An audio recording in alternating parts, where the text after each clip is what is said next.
एक डाव भूताचा हा मराठीतील नवीन चित्रपट येत आहे।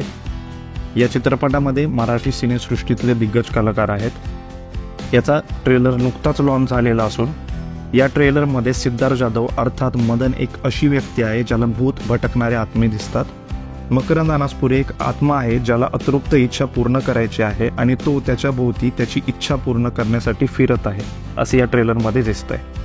मदन या शक्तीने काही खुश नाहीये, पण त्याला एक मुलगी आवडते। त्या मुलीला त्याच्या आयुष्यात घेऊन येण्यासाठी तो भूत मदत करेल, म्हणजेच मकरंद अनासपुरे मदत करतील असं या ट्रेलरमध्ये दाखवत आहे। हा ट्रेलर 1 मिनिट 52 सेकंदचा असून फक्त पहिले 1 मिनिटच यामध्ये संवाद आहे। नंतरच्या ट्रेलरमध्ये काही स्पष्ट समजत नाही आणि थोडा कन्फ्यूज करणारा ट्रेलर असून चित्रपट 4 ऑगस्ट 2024ला प्रदर्शित होणार आहे।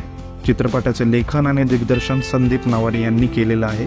प्रमुख भूमिकेमध्ये मकरंद अनासपुरे, सिद्धार्थ जाधव, मयुरी देशमुख, नागेश भोसले, अश्विनी कुलकर्णी असे मोठे कलाकार यामध्ये दिसणार आहेत।